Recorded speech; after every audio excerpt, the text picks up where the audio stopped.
오늘은 여러분에게 엘리사에 대해서 같이 좀 생각해 보는 시간을 갖겠습니다. 이 엘리야의 그 영적 후계자가 엘리사인데요. 엘리사의 부름받는 장면이 제가 지난번에 자세하게 안내 드렸죠. 그 엘리야가 어 엄청난 디프레션에 빠졌을 때 하나님께서 새 사명을 주시면서 그 영적 침체에서 그 깊은 우울증에서 이제 빠져나오게 하셨지 않습니까? 그중에 한 가지가 인제 엘리사 후계자를 에 정해 주신 거예요. 하나님이 지목해 주신 사람입니다. 그럼 이 엘리사는 어떤 사람이냐? 그때 당시 엘리사는 일하다가 부름 받았어요. 분홍의 아들입니다. 12 결의 소를 이렇게 가지고 밭을 갈 정도면요 굉장한 부자입니다. 자, 그러면 엘리사는 어 앞날이 보장된 사람이죠. 부자잖아요. 그런데 엘리야가 가다가 휙하니 겉옷을 던집니다. 그건 겉옷 던진다, 옷을 이렇게 물려 입는다는 것은 무슨 얘기냐면 그 계승을 의미합니다. 선지자직의 계승, 뭐 제사장의 계승. 왜 아론이 그 죽을 때 느보산에서 죽었지 않습니까? 그때 인제 아들들 데려다가 옷 갈아입히잖아요. 아론의 옷을 물려주지 않습니까? 그런 의미예요. 그래서 옷을 딱 던졌더니 인제 엘리사가 딱 알아들었죠. 그러고 나서 제가 선지자님을 따라가긴 하겠는데 아버지한테 작별 인사를 좀 할 수 있게 해 달라고. 그래서 집에 가서 작별 인사하고, 굉장히 엘리사가 그 참 성품을 알 수 있죠. 아버지에게 인사를 하고 가야 된다고 하잖아요. 그리고 자기 그 일하던 소 다 잡아 가지고 동네 사람들한테 잔치 다 하고 작별 인사를 다 하고 즉시 따릅니다. 이제 그 모세 다음에 여호수아라든지 이렇게 지금 엘리야 다음에 엘리사라든지 전임자가 막강한 영적 그 거장이라면 그다음 사람은 쪼끔 힘들죠. 다윗 다음에 솔로몬이라든지 이렇게 따라가기 어렵지 않습니까? 그런데 엘리사는 성공한 후계자예요. 성공한 후계자라서 한번 이 사람을 잘 면밀하게 볼 필요가 있습니다. 그러니까 이 12 결의 소를 갈 그걸 가지고 농사를 짓던 사람인데 엘리야의 부름을 받고 즉시 따랐습니다. 이거가 예수님이 이 에피소드를 가지고 제자도를 설명해 주셨거든요. "쟁기를 들고 뒤를 돌아보는 자는 하나님 나라에 합당치 않다. 나의 제자로서 합당치 않다." 그렇게 말씀하셨잖아요. 그래서 이 엘리사가 성공할 수 있었던 여러 비결 중에 후계자로서 영적 계승자로서 성공할 수 있었던 비결 중에 하나는 어 그 즉시 순종입니다. 뒤돌아보지 않았다는 거죠. 미련을 갖지 않았습니다. 보장된 미래, 평안한 삶, 그런 거에 그 미련을 갖지 않았고 정말 엘리야가 어떻게 사역을 감당했는지 다 보고 들어서 알고 있는 사람 아닙니까? 그렇게 힘들고 어려운 길을 갈 거라는 걸 알면서도 주저하는 게 없었어요. 아 자, 이렇게 부름을 받았던 사람인데 지금 오늘은 그 엘리야에게 선지자가 계승하는 장면입니다. 여러분, 왕이 계승, 지금 아합과 아하시야 왕이지만 탐욕의 종이었던, 죄의 종이었던 어 두 사람의 죽음, 한 줄로 표현했습니다. 왕의 계승은 그 아들, 아합의 아들 아하시야가 죽고 어 그 여호람이 아시아의 아들이 아닙니다. 아합의 또 다른 둘째 아들입니다. 여호람이 이제 왕의 계승을 하는데요. 왕의 계승은 한 줄로 처리했고 선지자직을 계승하는 이 장면은 열왕기하 2장 전체를 할애하고 있습니다. 자, 무엇을 얘기하고 싶은 걸까요? 우리는 보통 왕사라고 생각하지 않습니까? 제국, 힘센 나라, 열왕, 그런 사람들이 역사를 이끌어 간다고 생각하지만 왕의 역사를 이렇게 축소시키고 선지자를 중심축에 두고 엘리야와 엘리사 이야기를 굉장히 길게 이렇게 쓰는 이유는 뭐냐면 하나님이 관심을 갖고 보시고 역사를 이끌어 가게 하는 주인공은 하나님의 사람이라는 거죠.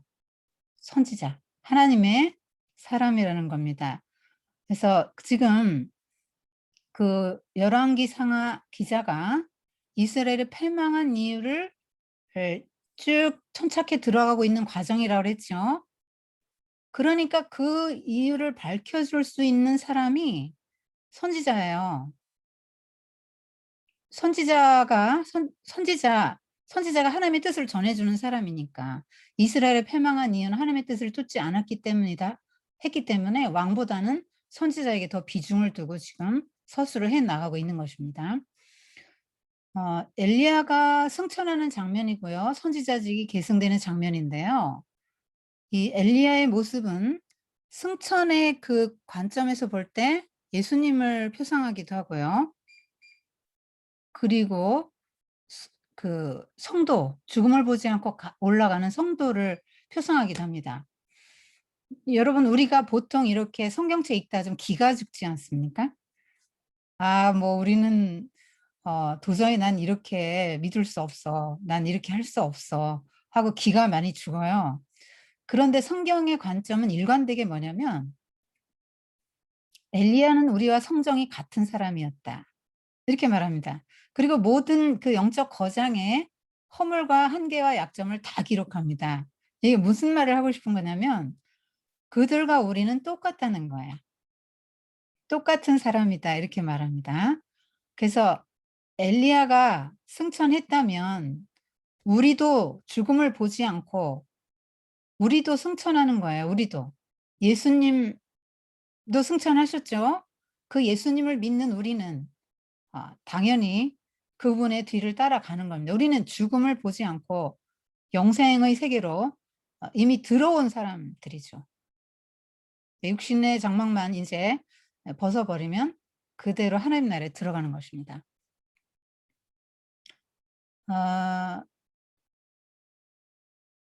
그 엘리야를 승천하게 하는 장면은 이미 어떤 이유인지 그 선지 생도들도 알았습니다. 미리. 그래서 엘리사 선지자님, 지금 엘리야 선지자님이 오늘 당신으로부터 이렇게 분리돼서 하늘로 올라가실 걸 알고 계시나요? 알고 있어. 알고 있다. 이렇게 말합니다. 그때 이제 엘리사는 이제 스승을 작별할 시간이 됐다는 걸 알았는데요. 그때 길갈에 지금 있었습니다. 엘리야와 엘리사가. 그런데 이해할 수 없는 말을 해요. 엘리사야, 너는 여기 있어라. 하나님이 나를 베델로 가라고 하셨다. 지금 엘리사는 끝까지 스승을 따라가야 지금 그 승계할 거 아닙니까? 그 마지막 장면을 봐야 그 갑절의 영감도 받고 선지자직을 계승할 것 아닙니까? 그런데 자꾸 여기 있어라는 이해할 수 없는 말을 자꾸 해요. 몇 번, 3번이나 반복합니다. 하나님이 나를 베델로 가라고 하셨다. 저는 맹세코 스승님 곁을 떠나지 않겠습니다. 그래서 이번에는 베델로 갔는데 너 여기 있어. 하나님이 나 여리고로 가라고 하셨어. 저는 절대로 스승님 곁을 떠나지 않을 겁니다. 여리고로 갔더니 너 여기 있어. 하나님 날 요단강으로 가라고 하시네. 저는 스승 곁을 절대로 떠나지 않겠습니다. 이렇게 반복합니다. 여기서 좀 독특한 말이 하나님이 나를 베델로 가라고 하시네. 나를 여리고로 가라고 하시네. 나를 요단강으로 가라고 하시냐고 하나님의 말씀을 전하는데요. 엘리야의 일생이 하나님이 가라는 대로 간 사람이에요. 그리 시냇가로 가라. 아합 앞에 가서 외치라. 사르밧 과부에게 가라. 일어나 호렙산으로 가라. 지금 여기도 베델로 가라. 어디로 가라. 말씀에 순종합니다. 그래서 제일 인생을 잘 살다가 잘 죽은 사람 중에 하나죠. 어떻게 사는 게 잘 사는 것일까 할 때 하나님의 말씀이 이끄시는 대로 사는 사람이 제일 잘 사는 사람입니다. 근데 엘리야는 말씀이 이끄시는 대로 살았죠. 그래서 잘 살다가 잘 간 사람 이렇게 볼 수 있습니다. 음 길갈, 베델, 여리고, 요단강은 굉장히 의미가 있는 곳이고요. 지금 가만히 순서를 보면 여리고성 요단강 건너서 여리고성을 전투하고 베델로 하고 길갈 요렇게 요 지금 순서를 어 여리고성 정복 순서를 거꾸로 지금 가고 있는 겁니다. 엘리야와 엘리사의 여정이 지금 그래요. 역순으로 지금 가는 거예요. 그래서 제 생각에 엘리사가 모르진 않았겠지만 좀 역사 공부를 시킨 것 같아요. 좀 더 확실하게. 우리가 하나님이 이 땅을 왜 주셨냐. 하나님 나라 건설하라고 주셨지. 그래서 어떻게 했습니까? 들어가는 순서가 요단강 먼저였잖아요. 요단강을 딱 앞에 놓고 그 여호수아가 마른 땅으로 건넜잖아요, 요단강. 그래서 요단강 가운데 12돌 기념비, 지파별로 12돌 기념비 세운 것입니다. 그리고 여리고성은 하나님이 주신 첫 성읍이죠. 첫 전쟁에서 사탄을 패배시킨 곳이죠. 하나님이 주신 땅, 하나님이 능력으로 얻어준 성읍이죠. 그다음에 베델은 아브라함이 처음으로 제단 쌓은 곳이고 야곱이 하나님을 만났던 곳이고 경배한 곳이고 거기 돌 기둥 세우고 기념했던 곳, 교회를 세우겠다고 해서 그 서원했던 곳이고 디나 사건 후에 와서 거기서 제단 쌓았던 곳이죠. 그다음에 길갈은 어 여리고성, 그러니까 그 가나안 땅 정복 직전에 그 애굽의 수치가 물러갔다. 여기서 할례도 받았고요. 그다음에 그 유월절도 지켰습니다. 길갈. 그러니까 여기는 뭐냐면 애굽의 수치가 굴러갔다. 이제 우리는 자유민이다 하는 것을 이제 말해 주는 데거든요. 애굽의 수치는 뭐죠? 종되었던 거. 예, 노예 생활했던 거죠. 이제는 자유민이니까 과거는 인제 단절되었다는 의미를 지금 말해 주는, 그러니까 굉장히 역사적으로 의미 있는 장소를 이렇게 데려간 거고, 또 선지 생도들이 한 50 명이 지금 막 뒤따라온다고 했던 걸로 봐서 사무엘이 이렇게 그 선지 학교를 세우지 않았습니까? 그 선지 학교들이 있어서 그 선지 생도들도 볼 겸 겸사겸사 또 역사 공부도 시키고 하나님이 이 나라를 어떻게 사랑하셨는가. 하나님의 나라를 건설하려고 이렇게 참 하나님을 거역하고 반역하기 좋아하는 이 백성들을 대상으로 "너는 내 백성이다." 하면서 "내가 너로 큰 민족을 이루겠다."는 그 약속을 지켜오신 그 하나님의 신실하심을 상기시켜 주는 것이죠. 하나님의 어떤 그 이스라엘을 향한 뜻을 명확하게 이제 엘리사에게 한 번 더 짚어 주는 것 같아요. 그런데 왜 이렇게 세 번이나 여기 있으라고 하고 떼어 놓으려고 했는가?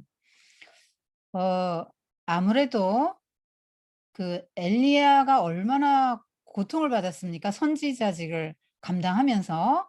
그거 다 엘리사도 받지 않아요? 한 10년 정도 그러니까 호렙산에서 "후계자 세워라. 엘리사로 후계자 세워라." 하고 나서 바로 불러 갖고 한 10년 정도 후계자 양성을 해 놓고 지금 승천하는 거예요. 어 그런데 "여기 있어라." 아이 좀 뭐 끝까지 좀 데려와야지 왜 자꾸 떼어놓으려고 그랬을까? 너무 힘드니까. 너무 고통스러운 길이니까 정말 네가 다시 한번 생각해 봐라. 네가 이 길 정말 갈 수 있겠냐 하고 어떤 의지적 결단을 촉구하는 장면입니다.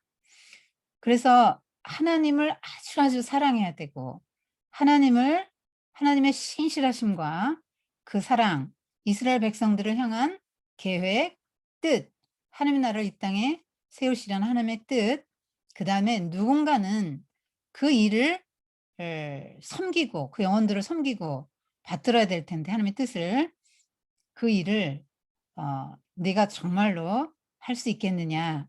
인격적으로 인제 반응하도록 자발적으로 그 길을 반응하도록 3 번은 완전수잖아요. 이제 거듭거듭 물어보고 결심하게 하는 것입니다. 그래서 인제 수련생 50 명 예언자 수련생이니까 신학생이죠. 50 명이 따라왔는데 이들은 어 그 두 사람이 요단강가에 서 있는 걸 보고요.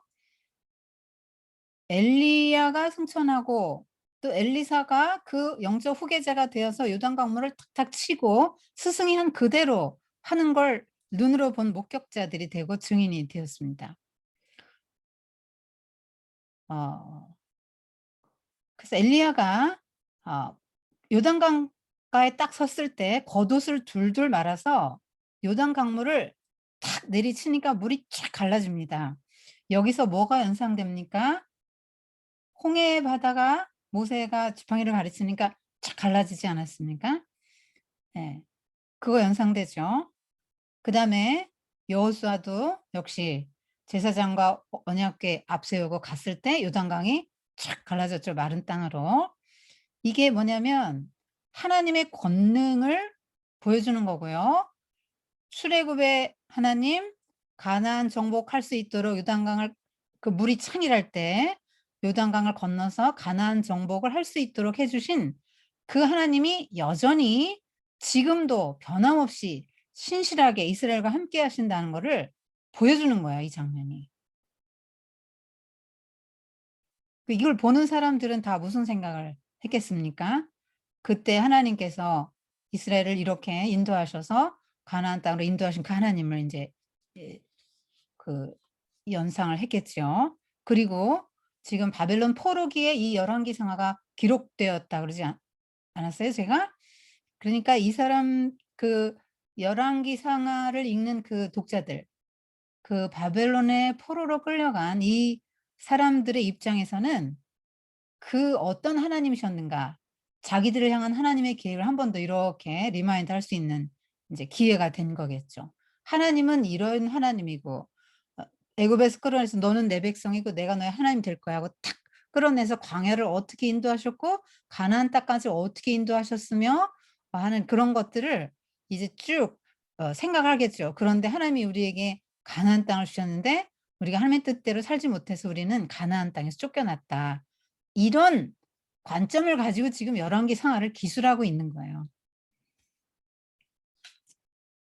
이제 마지막 작별의 시점에서 "내가 너 위해서 무엇을 해 줄까?" 이렇게 물으니까 스승님의 능력을 영감을 갑절의 영감을 주십시오. 이제 이거를 이제 뭐 장남에게 기업의 2 배를 물려주는 유대인의 상속법처럼 내가 그 어 엘리야 선지자님의 바로 정통 후계자입니다라는 말이라고 해석하는 목사님들도 계시고요. 또 시대가 그만큼 악해서 2 배의 영감이 필요하다. 그런데 이제 스승님은 떠나고 나는 너무 왜소하고 한계가 많은데 그만큼 갑절의 영역이 있어야 정말 시대적인 사명을 감당하겠구나 해서 그렇게 구했다는 해석이 2 개가 있더라고요. 그런데 장남에게 기업의 2 배 이거는 엘리야가 1 명이잖아요. 엘리야의 후계자가 엘리사 1 명이지 무슨 경합이 붙은 게 아니잖아요. 그렇기 때문에 "장자의 몫을 나에게 주세요. 내가 계승할게요. 딴 사람 말고." 이거는 좀 아닌 것 같고 어 저는 그 2번 해석을 지지합니다. 그만큼 아합 때 얼마나 많이 아합과 이세벨로 인해서 이스라엘이 많이 망가졌지 않습니까? 더 이제 힘든 세상이 된 거죠. 또 엘리사가 사역할 그런 세상은 더 힘든 세상이에요. 여러분, 여러분이 자라온 세상, 지금 또 지금 살고 있는 이 세상보다도 다음 세대가 더 예수 믿기 어렵다는 거 인정하시지요? 예. 그 얘기를 지금 하고 있는 것입니다. 여러분, 우리 아이들이 100명 중에 한 3 명이 교회를 다니는데 그나마 그 애들도 교회 오면 스마트폰하고 딴짓하는 애들이죠. 그렇게 뭐 절실하게 하나님을 막 탁 믿는 애들이 몇 명이나 됩니까? 그런 세상, 인제 우리 아이들이 살아갈 세상은요, 불신자 천지인 세상이에요. 진화론을 배우는 세상이고요. 불신자 천지, 다원주의 가치관이 지배하는 포스트 모더니즘 사회를 우리 자식들이 이제 살아간단 말입니다. 그래서 갑절의 교육을 시키지 않으면 음 여러분이 생각하는 것처럼 그런 거보다 더 많은 교육을 시키지 않으면 감당이 안 될 거예요. 얘네들이 휩쓸려가고 판판이 넘어지지, 그런 세상의 물결을 분별하고 이기고 이거를 기대할 수가 없는 세상이 올 거라는 것이죠. 그래서 아유 그거 좀 어려운 건데, 그러니까 왜 어렵냐면은 내가 줄 수 있는 게 아니에요. 그건 하나님이 주시는 거지. 근데 만약에 내가 하늘로 올라가는 걸 본다면 네가 원하는 걸 얻을 수 있을 거야. 이게 무슨 말이냐면요. 당연히 하늘로 올라가는 광경을 보지요. 왜 못 보겠어요. 스승이 승천을 갑자기 눈앞에서 싹 사라지는데 왜 못 보겠어요. 그건 볼 수 있어요. 그걸 이야기하는 것이 아니고 모든 일의 배후에 계시는 그 영적인 실체, 그 하나님을 네가 인식하고 하나님을 인격적으로 만나면 네가 이 길 포기하지 않고 갈 수 있고 영감, 갑절의 영역을 내가 행했던 능력 이상의 거를 너는 할 수 있을 것이다. 그렇게 지금 얘기하는 거야. 지금 엘리사는 10년 정도 약 도제식 훈련 받았죠. 쫓아다니면서 예수님의 제자들처럼 10년 동안 같이 먹고 자고 하면서 훈련을 받았단 말이에요. 그런데 엘리사 자신이 하나님을 인격적으로 만나고 동행하고 이런 건 안 나왔잖아요. 아직은 안 나왔죠? 예. 그러니까 이론만 습득했다고 보면 맞을 거예요. 그러니까 우리 자녀들도 엄마 아빠가 열심히 신앙교육 시키면은 아이들이 이론적으로 성경을 또 읽기도 하고 듣기도 해서 '하나님은 계신가 봐.' 뭐 '아 뭐 천국이 있긴 있나 봐. 죽으면 가나?' 뭐 인제 이런 정도로 예수 믿는다고 인제 교회를 다니긴 다니죠.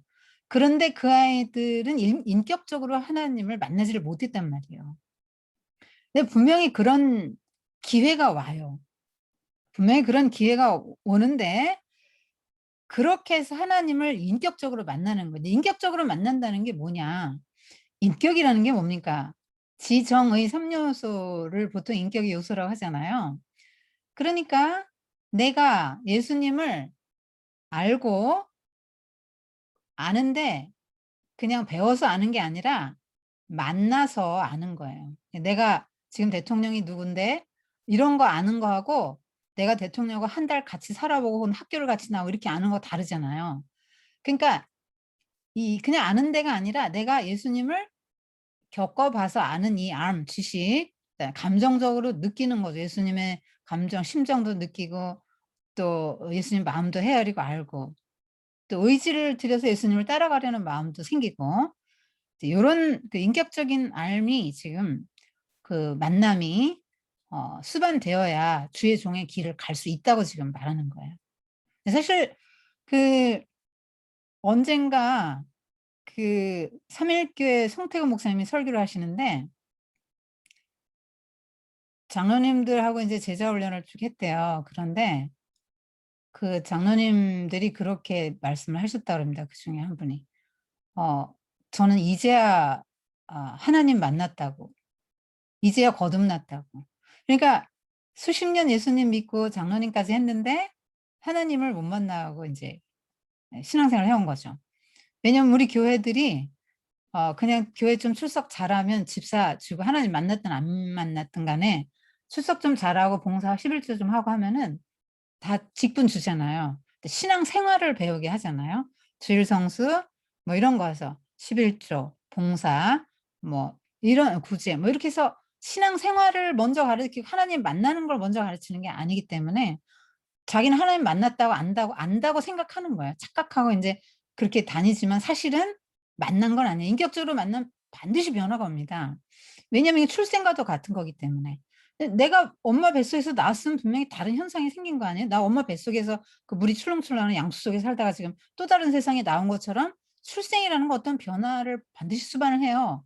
근데 예수님 만나는 건 영적 출생인데 더 놀라운 변화가 생깁니다. 하나님을 못 보던 사람이 보고 이 안 보이던 세상 하나님의 나라를 보게 되는 이런 것들이 생기잖아요.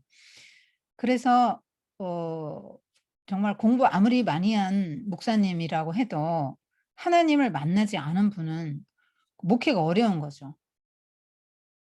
그래서 정말 그 막 유창한 아주 세련된 설교를 하지 않아도 하나님을 만난 사람은 표가 나요. '저 사람은 하나님을 만난 사람이구나.'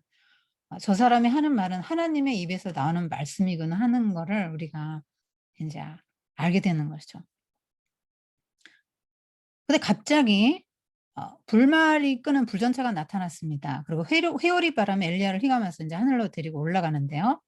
불말들이 이끄는 불전차 이건 뭐냐면요.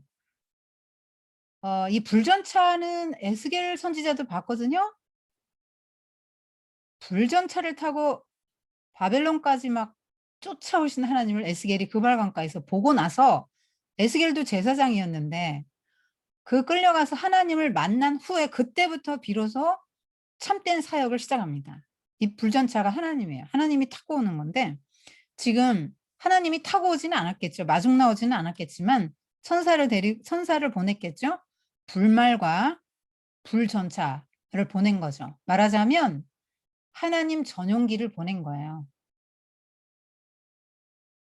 솔로몬이 아도니아가 반역했을 때 그 솔로몬이 왕이 돼야 되는데 밧세바하고 나단 선지자가 가서 아도니아가 반역했어요.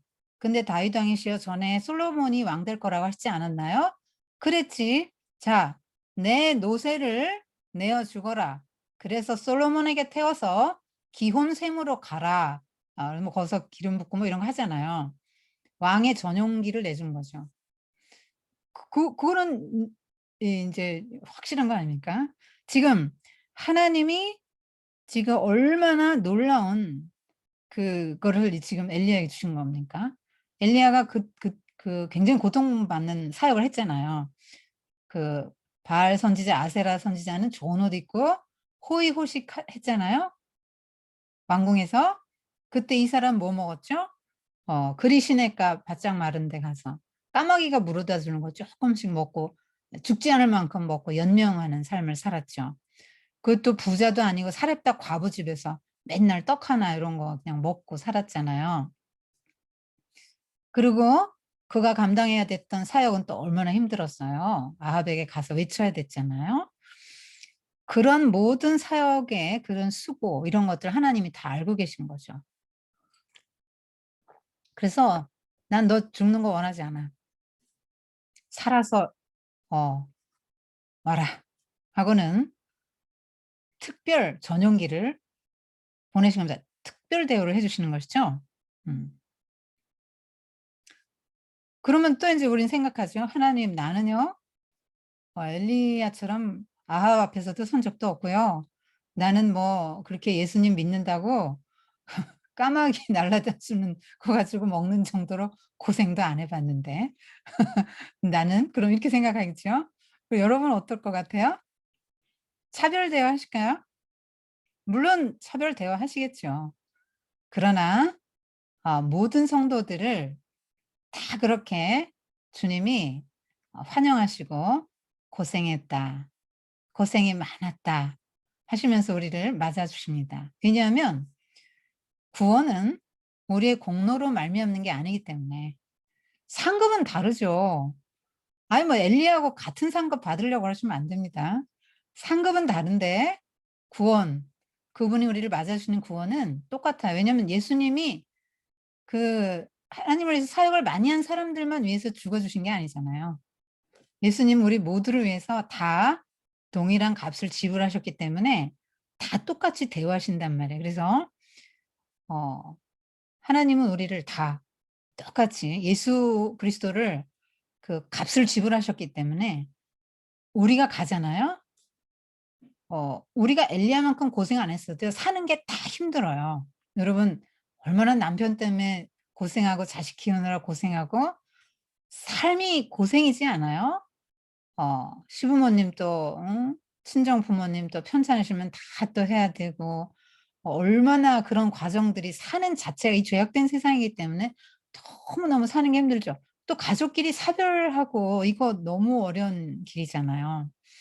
그리고 막 본인도 아프기도 하잖아요. 질병, 또 막 실패, 좌절, 죄로 인해서 무너짐 이런 모든 과정들이 인생들에게는 엘리야만 힘든 게 아니고 너나 할 것 없이 다 힘들단 말이에요. 그런 속에서 믿음을 지키고 어떻게든지 믿음으로 살아보려고 애썼던 이 과정 자체는 주님이 다 똑같이 높이 평가해 주시고 "고생이 많았다."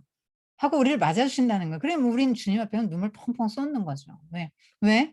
나는 별로 주님 앞에 한 게 없고 죄만 진 것밖에 없는데 주님의 공로로 '나 같은 죄인을 구원해 주셨구나.'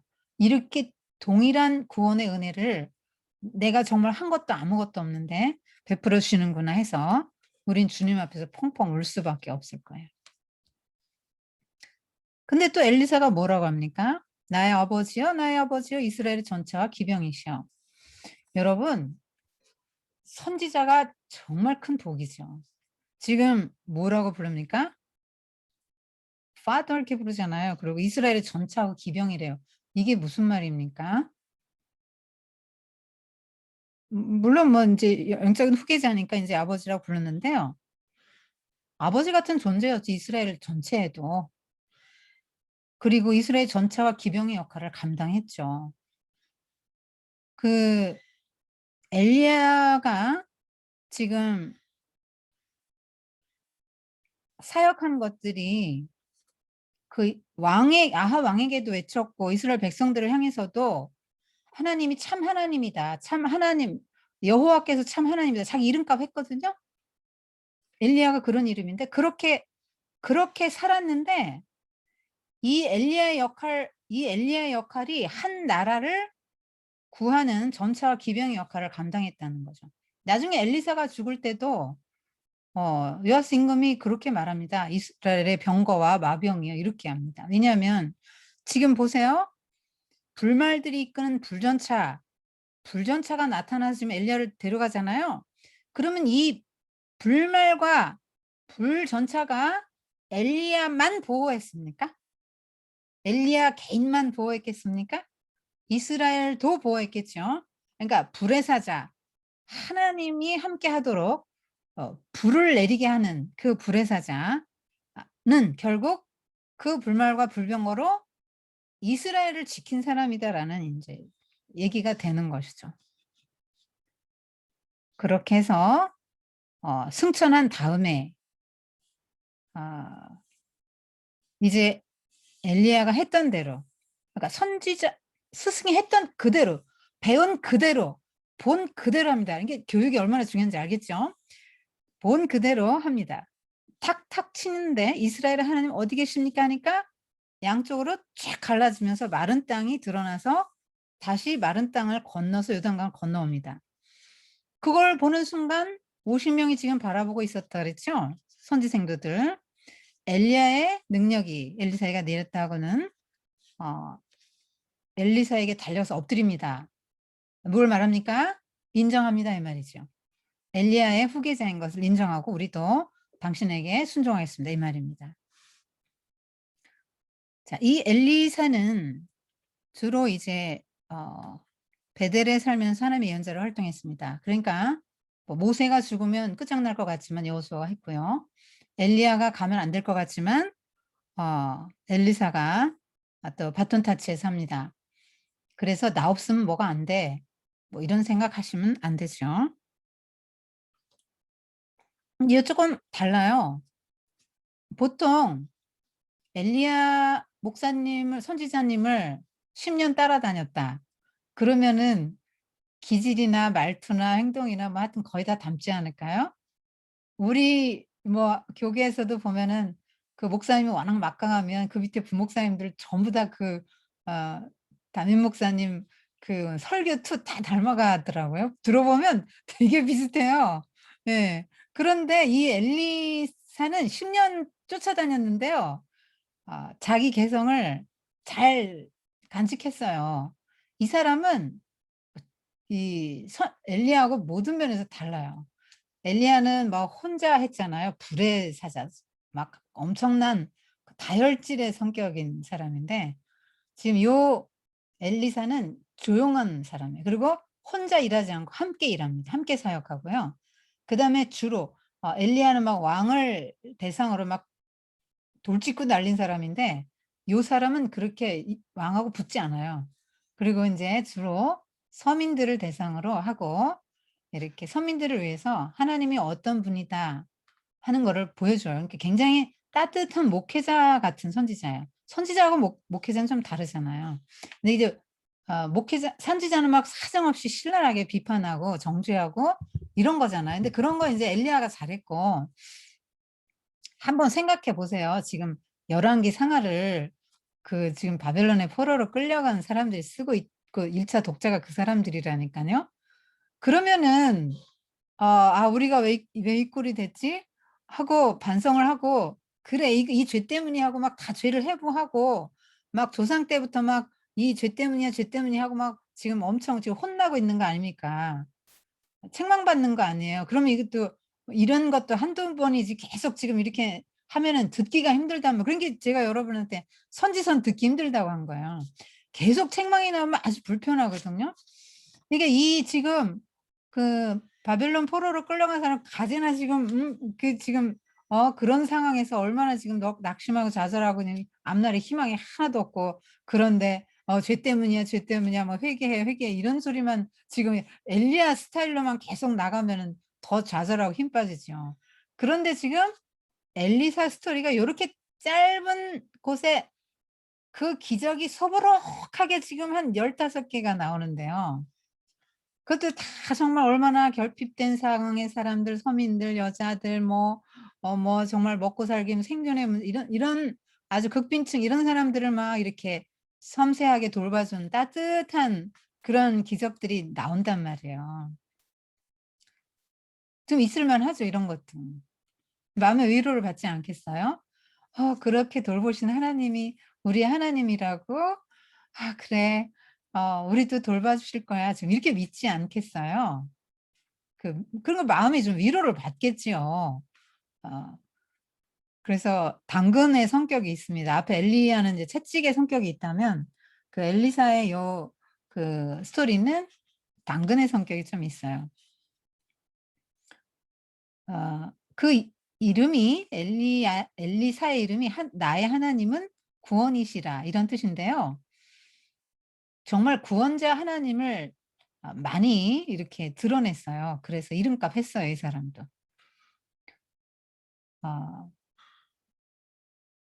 하루는 여리고성 주민들이 엘리사를 찾아왔어요. 성읍이 자리는 좋은데 물이 나빠요. 농작물이 열매를 맺지 못합니다.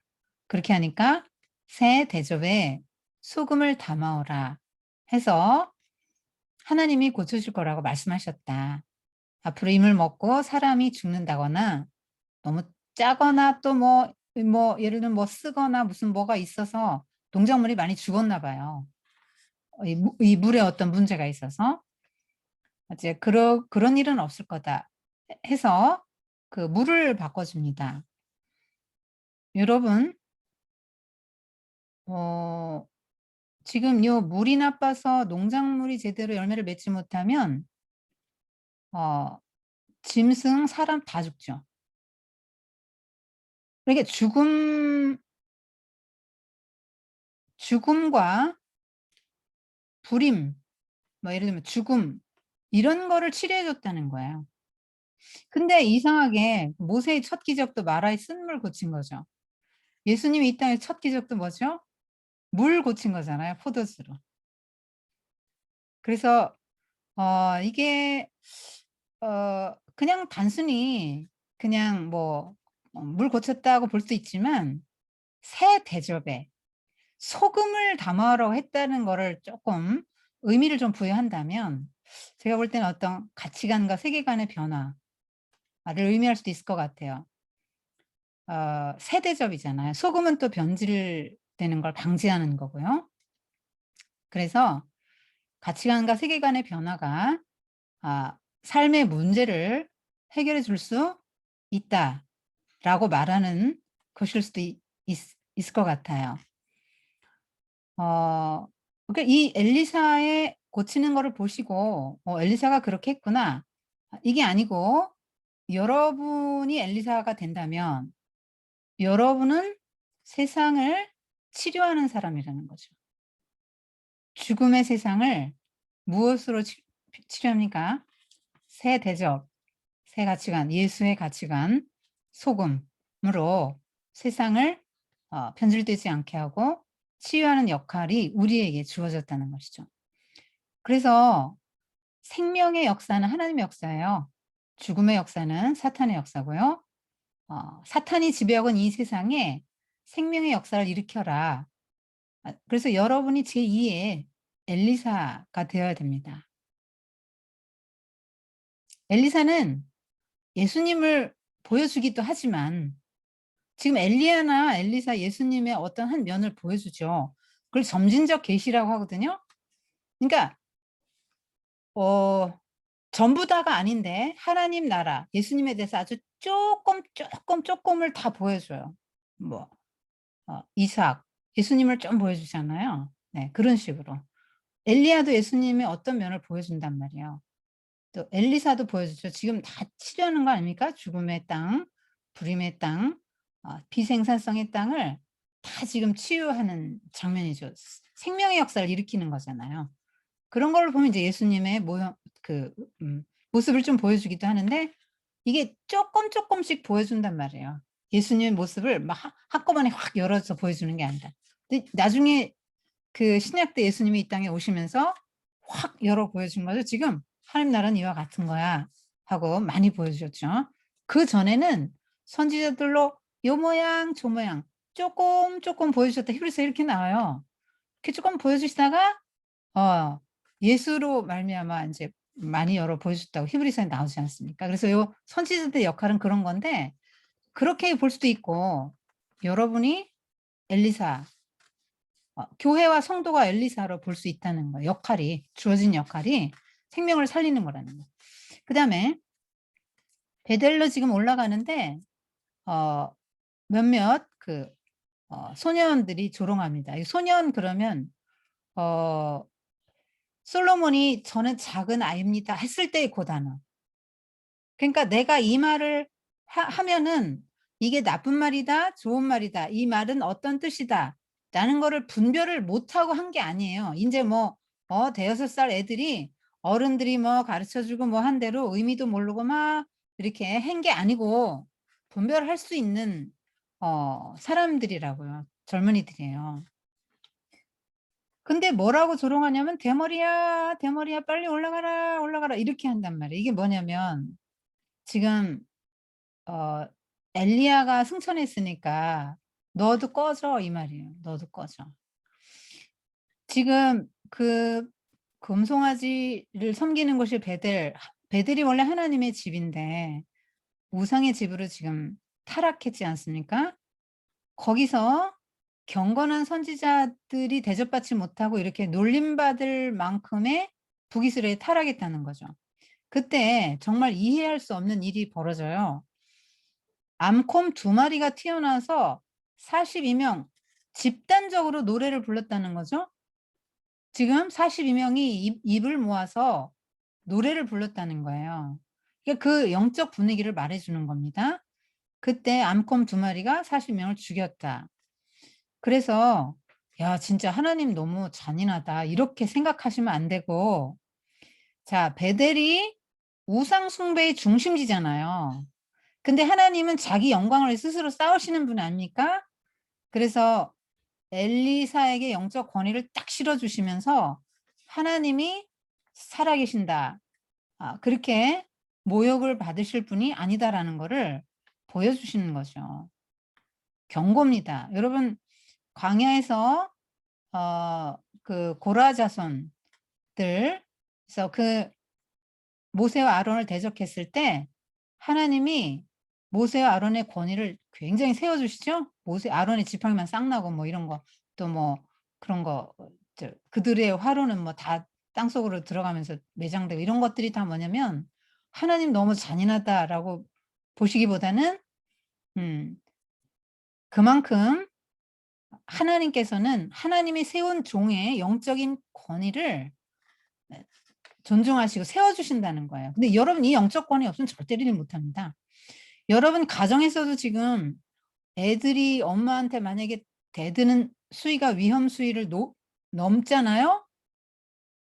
그런 가정이 좀 몇 가정이 있어요 지금. 그런데 그건 부모님이 영적인 권위를 어머니들이 어떤 방법을 써서라도 영적인 권위를 가주셔야 됩니다. 예, 그 어떤 방법을 쓰면 좋을지는 기도해 보십시오. 그러나 어쨌든 어머니들이 영적인 권위를 갖지 않으면 자녀 교육 절대 못합니다. 이게 주의 종은 특별히 그렇죠. 영적인 카리스마가 있어야 합니다. 무시당하면서 여러분 목사님을 무시하는데 은혜 받을 수 있습니까, 여러분이? 절대 못 받습니다. 여러분 목사님이 무언가 하나 저분의 성품이든지 말씀이든지 하여튼 뭐 삶이든지 하여튼 뭐 어든지 간에 존경할 만한 게 있어야 그분을 따르지요. 그분을 배울 게 있고 뭐 이래야 따르지 않겠어요. 근데 지금 뭐 이렇게 해서 뭐 "대머리야 올라가라. 대머리야 올라." 이렇게 하는데도 그냥 물에 물 타는 듯 술에 술 타는 듯 그냥 넘어가고 그냥 엘리야도 뭐 엘사도 가만히 있고 하나님도 가만히 계시면은 그다음 단계는 뭐가 올까요? 이렇게 42 명이 합창을 하고 돌아다니는 그다음 단계는 뭐가 나올까요? 그다음에 이제 모압 왕 메사가 그 아합이 죽자 그 반역하는 게 나옵니다. 해마다 이스라엘의 양 10만 마리 어린 양, 그다음에 10만 마리 양털 이렇게 조공으로 바쳤는데 아합이 죽자마자 딱 이제 조공을 끊습니다. 그래서 이 아합의 둘째 아들 여호람이 왕 됐다 그랬죠. 여호람이 또 뭐 아버지 엄마한테 배운 게 없잖아요. 그러니까 하나님한테 기도도 안 하고 대뜸 에돔 왕하고 남유다 여호사밧 왕하고 같이 싸우자, 동맹 맺자 이렇게 합니다.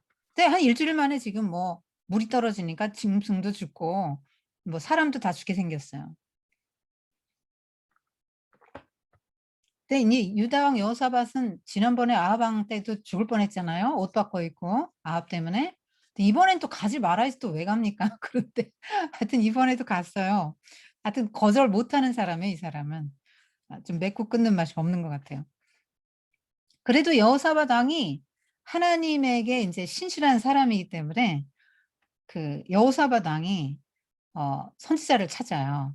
그때 엘리사가 있다. 그래서 엘리사를 여기서 찾아갑니다. 오라 소리 안 해. 급하니까 찾아가죠. 그러니까 엘리사가 핀잔줍니다. 아니 뭐 가서 물어보시죠, 바알 선지자한테. 부모님 왕의 부모님이 맨날 거기 가서 묻지 않았어요? 거기 가서 물어보세요. 그러니까 그러지 말고 좀 도와달라고. 우리 지금 다 하나님이 죽이려고 작정하신 것 같다고. 그러니까 "검은고 가져오라." 검은고 하고 "내가 여호사밧의 얼굴을 봐 가지고 내가 예언하겠다." 하고는 "도랑을 많이 팔아. 어 그럼 물이 가득 찰 것이다." 어 여러분 1 년에 한 20 밀리밖에 안 와요, 강우량이 이스라엘은. 근데 지금 아침에 제사 드릴 시간에 에돔에서 물이 흘러서 골짜기를 물이 가득 채웠습니다. 이런 놀라운 일이 생깁니다. 그렇게 하고는 아침에 해가 쫙 빨간 해가 붉은 해가 떠오르는데 이게 전부 피로 보이는 거예요, 피로. 이쪽에서 보니까. 붉은 해가 떠오르는데 물이 전부 피로 보이니까 이제 새 왕들이 서로 싸우다가 죽었나 봐. 가서 전리품 챙겨오자.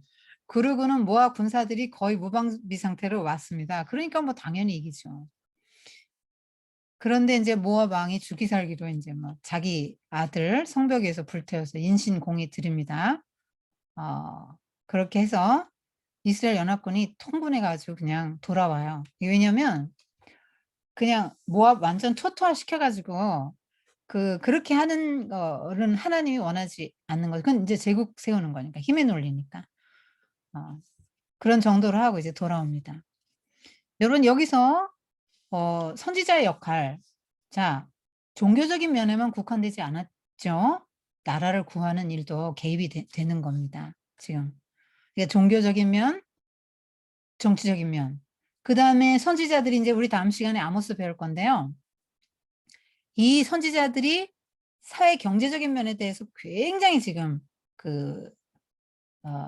개입을 합니다. 이세벨이 오면서 양극화 생겼다 그러지 않았어요? 그 갭으로 인해서 이스라엘 사회가 굉장히 불안정한 사회가 돼요. 근데 원래 이런 갭이, 이런 양극화가, 극심한 양극화가 없던 사회예요. 하나님의 나라는 사도행전을 보십시오. 있는 자가 내놓거든요. 근데 내놓는데 그게 여전히 내 재산이에요. 그게 내가 내놓고 필요하면 내가 갖다 쓰면 돼요. 그리고 또 더 필요한 사람 있으면 갖다 써요. 그러니까 모두 다 내놨는데요. 공산주의는 모두가 핍절해지지 않습니까? 다 하향평준화되고요. 다 가난해지는 게 공산주의예요. 그런데 기독교는요. 핍절한 자가 얻게 되었다 이렇게 나오죠. 모두가 다 이렇게 잘 살게 되는 결과가 오는 게 기독교의 하나님 나라 원리거든요. 근데 지금 그런 게 왔어요. 그래서 그 선지자들이 항상 외쳤던 게 이제 사회 경제적인 양극화 문제. 그것이 안 됐기 때문에 그러니까 율법을 안 지키니까 양극화가 온 거란 말이죠. 그래서 나라 망했다 이렇게 봅니다. 선지자들이 하는 일이 그거예요. 그러니까 종교적인 면만 하지 않았다는 거죠. 정치적으로 나라 그러니까 이스라엘 병거와 마병 역할도 했고요. 그다음에 경제적으로, 윤리적으로, 사회윤리적으로 바른 삶을 사도록 계속 촉구한 게 선지자죠. 굉장히 귀한 거예요, 선지자가. 하나님의 마음과 심정을 대변해 줍니다. 그래서 선지자가 굉장히 중요하기 때문에 그렇게 중요하게 여러분이 그걸 잘 들어야 돼요, 선지자의 말을. 지금 여기 엘리야가 외치는 말, 또 엘리사가 한 사역들, 엘리사가 한 말 한번 잘 보셔야 됩니다. 그다음 엘리사의 중요한 역할은 뭐 그런 거 엘리사는 이제 서민들을 주로 상대로 사역을 했다고 하지만 보십시오. 나중에 예후에게 기름 붓지 않습니까? 그 얘기는 무슨 얘기죠? 예후는 혁명 일으키고 아합 죽인 사람이잖아요. 아합 일가를 몰살시키니까 이 예후는 혁명가예요. 그런데 엘리사가 기름을 부었다는 건 무슨 말이죠? 엘리사가 소년 보내서 기름 붓잖아요. 그게 무슨 말입니까? 엘리사가 지지한다는 말 아니에요, 그 혁명을. 이게 지금 정치적으로도 개입이 돼요. 정치적으로도 개입해서 아합이 저질러 놓은 그 나쁜 일들, 바알 막 단에 회파하고 바알의 주상 깨트리고 뭐 이런 거 예후가 다 그거 하잖아요. 바알 그거 다 일수하고 바알 신전을 변소로 만들었다 막 이렇게 나오는데 그 일을 하도록 지금 이 엘리사가 기름 붓는 역할을 하죠.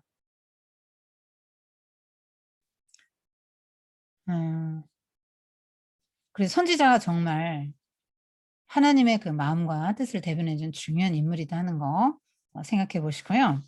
그다음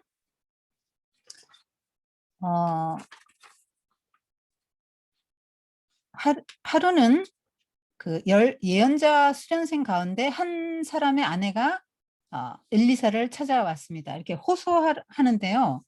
여러분 아까도 여리고성 물이 이렇게 나빠요. 물 고쳐주세요. 이렇게 문제를 가지고 찾아왔잖아요. 그러니까 여러분에게도 문제를 갖고 누군가 찾아오게 만들어야 된다고 제가 말씀드렸죠. 지금 선지생도의 아내니까 누구죠? 사모님이에요. 사모님인데 이 선지생도 신학생, 전도사님 정도 됐겠죠? 돌아가셨어요. 그래서 아들 둘하고 살아요, 사모님이. 그런데 남편에게 돈을 빌려 주었다는 어떤 사람이 율법에 따르면 빚을 못 갚으면 자식들이 종으로 팔려가니까 "그렇게 알아라. 이제 네 두 아들 곧 데려가겠다." 이렇게 하는데 어떻게 하면 좋겠냐. 여러분 결핍의 문제가 나오죠. 없는 여자입니다. 남편도 없고 돈도 없죠. 백도 없고 아무것도 없는 여자네요. 네. 그러면 이 없는 여자의 힘은 뭐죠? 하나님이잖아요. 예. 하나님이란 말이에요. 그래서 하나님의 사람 이런 표현이 자꾸 나오거든요. 엘리사라는 표현도 나오지만 하나님의 사람이라는 표현이 많이 나옵니다. 이 얘기는 뭐냐면 모든 것에 그런 것 뭐 궁핍, 결핍, 뭐 채워짐, 죽음, 삶 뭐 이런 것들이 다 하나님의 손에 주권에 달려 있다라는 말을 하기 위해서 하나님의 사람이 말씀을 하거나 뭔가는 조치를 취하면 해결이 되거든요. 근데 이게 하나님의 사람이 한 게 아니죠. 엘리사가 한 게 아니죠. 하나님이 하셨다는 얘기를 하려고 하나님의 사람 자꾸 이러는 거야. 정말 극빈층 여자를 돌보십니다, 하나님이. 지금 여러분 잘 보십시오. 열왕기상하 어 지금 포로기에 쓰고 있죠. 그러면 포로를 겪어 보면서 그 약자의 서름을 충분히 이해하지 않았겠어요? 그렇게 됐겠죠? 어. 그렇게 하면서 이 여자에게 동일시하겠죠. 독자 입장에서는. '그래 하나님께서 이런 여자도 돌보셨지. 우리가 이런 하나님을 버려서 이렇게 된 거야. 하나님은 오늘날도 똑같이 우리를 돌보실 거야. 정말 우리가 율법을 안 지켜 가지고 사회적 불평등이 왔고 부자는 부자대로 너무 사치했고 가난한 사람은 가난한 사람대로 정말 하나님이 율법을 줘 가지고 빈자를 돌보라. 고아 과부 나그네 어떻게 해라. 뭐 추수는 어디 하지 말고 이삭도 어떻게 하지 말고 과선의 과일도 어떤 건 따지 말고 이렇게 다 하고 뭐 거짓말 쓰지 말고 어떻게 약자를 돌보고 이렇게 하나님의 율법을 우리가 안 지켜서 그래. 그래서 우리는 꼭 이 여자같이 됐어. 이 여자같이 됐는데 하나님이 이 여자를 회생을 시켜 주고 다시 회복시켜 줬다고? 그래. 그럼 이스라엘도 회복되겠네. 인제 요렇게 인제 가는 겁니다. 음. 자 이제 엘리사가 어떻게 합니까? "당신의 집에 뭐가 있냐?" 이렇게 물어요. 이상해요 하나님은. 없는 데서 하실 수 있잖아요. 천지를 창조하신 분인데 없는 데서 하실 수 있잖아요. 오병이어도 그래요. "뭐 너희들 중에 가진 거 있냐?" "아유 뭐 오병이어 밖에 없는데 이거 어린애 도시락 이거 갖고 뭐 되겠어요?" 그래 그거면 충분해." 뭐가 있어야 돼 뭔가. 그래서 그 사렙다 과부도 어 그 밀가루에 밀가루 좀 있고 기름통에 기름 한 방울 있었잖아요. 그 있는 거 가지고 시작해요 이상하게. 뭐 하나님이 뭐 없던 거 주시지는 않고요. 지금 있는 거 뭔데? 기름 조금밖에 없어요 올리브 기름. 그래? 여러분 기름 몇 방울밖에 없다는 게 얼마나 절박한 상황이에요. 근데 그 있는 거 가지고 시작하세요. 그 여러분 나한테 없는 거 보지 마세요. '내게 있는 게 뭐지? 내게 있는 게 뭐야?' 그거 가지고 시작하라는 거예요. 그거 하나님 주신 거예요 그게. 그 "이웃에 가서 기름 그릇을 많이 빌려오라. 들 수 있는데 쪼끔 말고." 이렇게 말하면 "조금 말고 가능하면 많이 빌려오라." 이렇게 말합니다. 그리고 두 아들 데리고 집으로 와서 문을 딱 닫아라. 문을 잠그고 그릇에 기름을 따라라. 계속 기름은 나올 건데 이렇게 말하는 거예요. 그래서 기름이 계속 나오는 거예요. 여러분 오병이어도 그렇잖아요. 이게 놀라운 신비거든요. 우리 생각에는 다 떨어지고 망하고 금방 죽을 것 같은데 안 죽어지고 산단 말이에요. 돈이 떨어질 것 같은데 안 떨어진다 이 말이에요. 기름이 가득가득 찼습니다. "엄마 다른 그릇 없는데요?" 그러니까 뚝 붙입니다. 이게 무슨 말을 하는 거죠? 자 어 가장 어려울 때 결핍의 상황에서 절박하잖아요. 극빈증이 아닙니까? 기름 한 조금밖에 없는데. 자, 이런 여자가 은혜를 체험하는 길, 기도죠. 하나님 어떡해요. 우리 종으로 팔려가겠어요, 우리 아들. 기도합니다. 그러면 하나님이 내게 있는 거 가지고 하시는데 지금 그릇을 많이 빌려오라고 하시죠. 자, 이건 뭡니까? 곧 네 몫이야 이 말이에요. 하나님이 다 알아서 그냥 하늘에 돈이 떨어지게 안 해 주신다고요. 여러분의 가정이 하나님 나라 되는 건 여러분 몫이라고 말하는 거예요. 여러분의 자녀가 하나님을 잘 믿냐 못 믿냐 여러분의 몫이라고 말하는 거라고요. 여러분이 부유한 삶을 살 수도 있고 가난한 삶을 살 수도 있는, 돈을 아무리 많이 가져도 가난한 삶을 살 수 있어요. 어. 여러분 이게 여러분 몫이라고 지금 말하는 거예요. 가서 그릇을 많이 쪼끔 말고 많이 빌려. 이게 뭐예요? "난 이미 줄 준비 다 돼 있다." 뭐 얼마든지 나는 줄 수 있다. 여러분 하나님이 이 태양 에너지가 있잖아요. 전 지구상의 모든 생물이 쓸 수 있는 에너지 곱하기 300 배를 날마다 주신다는 거예요. 하나님의 은혜가 이와 같아요. 그래서 하나님이 뭐 좀 그냥 간당간당하게 주십니까? 그러지 않아요. 하나님은 풍성하게 굉장히 많이, 정말 저는 하나님이 너무너무 후하신 분이구나. 이런 거 참 많이 느끼거든요. 하여튼 하나님은 제한이 없고요. 무제한인데 굉장히 많이 은혜를 준비하시고 주실 준비는 다 돼 있다니까요. 그리고 "네가 그릇 준비해 봐." 하는데 내 사이즈만큼만 받는 거예요. 여러분 하나님 원망하지 마시라고 지금 이 성경을 봐요. 하나님 원망하지 마시고요. 여러분이 여러분의 사이즈만큼 하나님을 알고 누리는 거예요.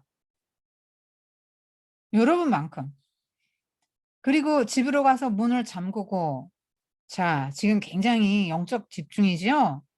그냥 어 집으로 들어가 문 잠그고 하여튼 엘리야도 죽은 아들 수냄 여인의 아들 살릴 때 문 딱 닫고 들어가서 다락에서 집중해서 기도했죠.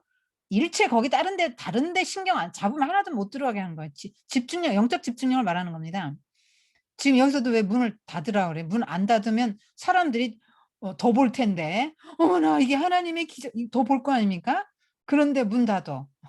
문 닫어. 굉장히 또 은밀하게 하십니다. 비밀이에요. 영적 비밀. 이제 기름 따르라. 이거 얼마나 하나님이 우리에게 복 주시고 싶어 하는지가 보이죠. 그릇을 쪼끔 빌려오지 말고 많이 빌려, 많이. 여러분 집집마다 다 빈 그릇 투성입니다 지금. 다 이거 기름 짜서 먹고 사는 사람들 아니에요? 양털 깎아서 팔고. 그런데 "쪼끔 빌려오지 마라." 분명히 말했거든요. 왜요? 많이 주고 싶으니까. 많이 복을 주고 싶은데 지금 어쩔 수 없어요. 그리고요, 빈 그릇을 빌려오라잖아요. 여러분 내가 좀 찼어요? 그럼 하나님 은혜가 안 부어져요. "나 텅 비었어요. 나 아무것도 아닌 사람이에요. 나는 없는 여자입니다. 나는 아무것도 가진 게 없어요. 나는 제로 포인트입니다. 나는 영적 파산자입니다. 심령이 가난한 자." 팔복, 여기 1 번이에요. 의에 줄이고 목마른 자, 사복, 일복. 심령이 가난한 자가 받을 수 있는 복이 빈 그릇의 복이죠. 아니 뭘 비워야 채워질 거 아니에요. 빈 그릇이어야. 근데 우리는 너무나 가진 게 많은 거죠. 그 라오디게아 교인처럼 너무 가진 게 많다고 생각이 되는 거예요. 뭐 이 정도 봉사하면 됐고, 이 정도 뭐 헌금하면 됐고, 근데 이 정도 교회를 다녔으면 되는 거고, 어 이 정도 충성하면 되는 거니까 어 절박한 마음도 없고 갈망도 없고 이미 배가 불러 가지고 우리는 하나님의 은혜를 못 받는 거야.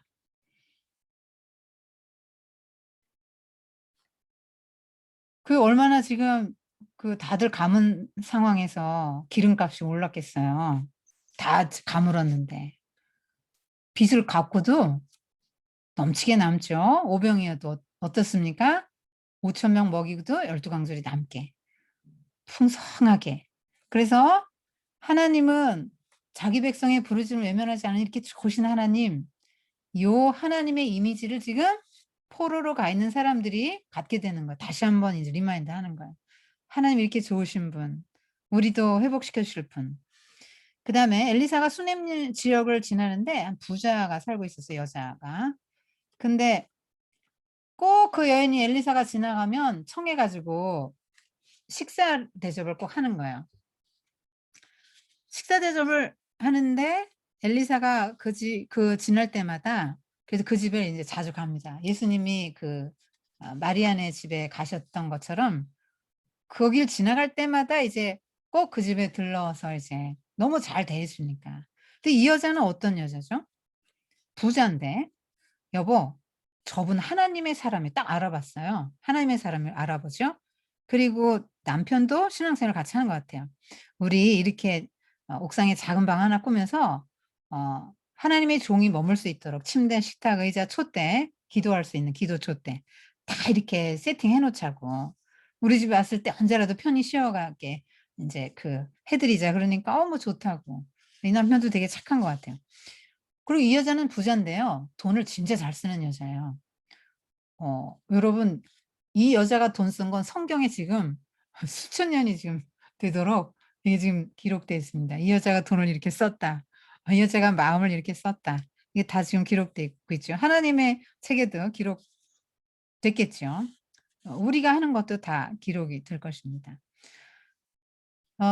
그래서 자 부인이 이렇게 우리를 위해서 이렇게 애를 써 주는데 너무 고마운데 어 뭐 좀 "은혜를 좀 갚으면 좋겠다. 뭘 해 주면 좋겠냐." 하고 사원하고 인제 상의를 하죠. 먼저 인제 부인을 불러와요. 부인을 불러와서 사원이 인제 데려오죠. "내가 너에게 뭔가 해 주고 싶다. 필요한 게 있으면 말해라." 그러니까 "저는 아무 부족한 게 없다." 이렇게 말해요. 정말로 진짜 부족한 게 없는 사람이에요. 남편 훌륭하죠. 돈 많죠. 뭐 신앙까지 좋죠 뭐. 부족한 게 아무것도 없단 말이에요. "그래?" 그러고 인제 갔는데 사원에게 물어보죠. "정말로 부족한 게 없냐?" 그러니까 제가 볼 때 남편은 늙었고 아들이 없는데요. "그래? 가서 다시 모셔와." 그렇게 해서 "내년 이맘때 아들을 품에 안을 것이다." 예언합니다. 여러분 지금 선지자의 말씀이 임하면 그 말씀이 치료합니다. 불임을 치료해요. 여러분 말씀이 이렇게 중요한 거예요. 에스겔서에서도 37 장에 보면 마른 해골뼈가 막 살아나지 않습니까? 거기에 정말 중요한 게 뭐지요? 하나님 말씀을 대언했잖아요. "자 에스겔아 인자야 살겠냐? 주께서 아십니다. 자 이 말씀을 대언하라." 그래서 "생기야 사방에서 불어와서." 막 이렇게 하니까 말씀을 대언했을 때 생명의 역사가 일어나서 군대가 되지 않았습니까? 그러니까 말씀은 생명을 살리고 낳게도 하고 죽은 자를 살리기도 한다라고 지금 말하는 거예요. 도저히 날 수 없는데 낫어요. 지금 이 여자가 "아이 농담 그만하세요 선지자님. 아니 지금 뭐 남편이 나이가 몇 살인데 저를 놀리세요. 선지자님답지 않게 농담도 잘하셔." 뭐 이러고 끝났단 말이에요. 근데 진짜 났어요. 진짜 났는데 이 애가 좀 자랐을 때 아버지가 추수하는데 인제 거기 놀러 갔단 말이에요. 아버지 일하시는데 구경하러 갔겠죠. 근데 거기서 얘가 죽습니다. 어 보통 여자 같으면 어떡할까요? 장례식 치러야죠. 울고불고 기절해야 되잖아요. 이거 이 아기가 죽었으니까. 없던 아기 얼마나 귀하겠어요. 그래야 정상인데 이 여인은 아이를 안고 다락방에 올라가서 하나님의 사람의 침상에 딱 누웠습니다. 그리고 문 딱 닫고는 그러니까 아기가 "아이고 머리야." 아버지가 있는 데서 "아이고 머리야." 그래서 하인이 안고 왔는데 안고 있는 상태에서 죽었단 말이에요, 여자 품에서. 그러니까 남편은 지금 몰라요, 아기 죽은 거를. 근데 이 여자가 그 침상에 딱 놓고는 하나님의 사람에게 "잠깐 다녀올게요. 하인 한 명하고 나귀 한 마리만 주세요." 그래서 갔다 오라고. 근데 "오늘 무슨 특별한 날도 아닌데 왜 간다는 거냐."고. "아니 뭐 별일 아니고 그냥 잘 될 거라고. 걱정 말라고." 그러고는 쉬지 않고 갈멜산까지 갑니다. 이 사람이. 가서 엘리사의 두 발을 막 탁 붙들고 이제 이렇게 잡으니까 이제 사환이 막 뛰어놀라 그러죠. 이렇게 아유 이 어디 이렇게 주의종을 이렇게 불경스럽게 하고 이제 떼어놓으려고 하니까 그냥 둬라. 이 여자에게 아픔이 있는데 하나님이 나에게 먼저 얘기를 안 해주셨다. 그렇게 하니까 이제 뭐 사정을 털어놓을 거 아닙니까? 그러니까 이제 엘리사가 딱 알아두고 계하시는데 지팡이 줘요. 너 가다가 누구한테 인사하지 말고 빨리 가가지고 이 지팡이 그 애 얼굴 위에 둬라. 그러니까 이 여자가 지팡이 갖고 나는 안 된다. 내가 원하는 건 선지자님이다 하고는 그 엘리사 선지자하고 같이 가려고. 함께 안 가시면 저 한 발짝도 같이 안 갈 겁니다. 이러고 막 딱 이제 데몬스트레이션 하는 거죠. 같이 가야 된다. 막 이렇게 하니까 같이 갑니다. 가서 엘리사가 또 배운 대로 아까 지금 뭐 요단강 물 치는 거니 뭐니 전부 다 지금 스승한테 배운 그대로 하죠. 스승도 중요해요. 지금 이 아이가 살아납니다. 엘리사가 엘리야가 했던 그 방식 그대로 하니까 이제 살아나죠. 그래서 굉장히 기뻐하면서 아이를 데리고 갑니다. 또 이 여자가 수넴 여자가 이렇게 잘해줬기 때문에 나중에 7년 동안 기근이 올 텐데 저기 좀 피해라 블레셋 땅으로 가라 해서 거기 있다 7년 만에 왔는데 땅을 다른 사람이 가져가서 그것도 또 이제 왕에게 얘기해가지고 찾아줍니다. 요 수넴 여자 스토리는 여기까지 나옵니다. 그래서 이거는 뭐냐면 지금 이 여자가 보통 사람이 아니죠. 지금 깊은 절망 아닙니까? 자식이 죽었다. 죽은 건 끝나는 거예요. 죽었다는 건 이제 아무 소망이 없잖아. 언제 다시 이 아이를 보고 그 품에 안겠으며 이 아이를 뭐 먹이겠으며 같이 이야기를 하겠습니까? 이제 끝난 거죠. 근데 끝난 것 같은 이 절망적인 상황에서 이 여자는 절망하지 않았다는 거예요. 장례식 치르고 울고불고 뭐 탄식하고 머리에 그냥 뭐 질끈 동여매고 그냥 아이고 이러고 있지 않았다는 거예요. 소망을 가졌다는 거죠. 그래서 이스라엘 백성들이 지금 이 열왕기 상하 첫 독자들이 어떻게 했을까요? 죽은 아들처럼 된 우리 하나님이 살려줄 거야. 그러려면 어떻게 해야 된다? 절망적인 환경에서도 하나님의 사람을 향해서 집중해서 막 쫙 달려가가지고 당신 같으면 해줄 수 있다라고 말하고 간구했던 이 신앙만큼 잃지 않으면 가능성이 있다. 우리 회복할 수 있겠다는 소망을 주는 이제 그러한 스토리들인 것이죠. 그러니까 여러분의 삶도 정말 이 아들이 죽은 것 같은 그러한 절박한 그 상황에 처했다 할지라도 여러분 믿음이라는 게 그런 거잖아요. 바라는 것들의 실상이라고 했으니까 하나님이 이렇게 죽은 자를 살리신 하나님 그때나 지금이나 변함없으니까 하나님이 오늘날 나의 가정도 역사하셔서 나의 빈 이 기름통에 기름을 채워줄 것이며 또 불임의 이 불모에 내 자궁을 치료하시고 생명을 주실 것이며 또 죽음이 지배하는 이 가정 생명의 기운이 넘치도록 하실 것이다 하는 믿음을 가지고 꿈을 꾸시기 바랍니다. 잠깐 쉬고 다시 할게요.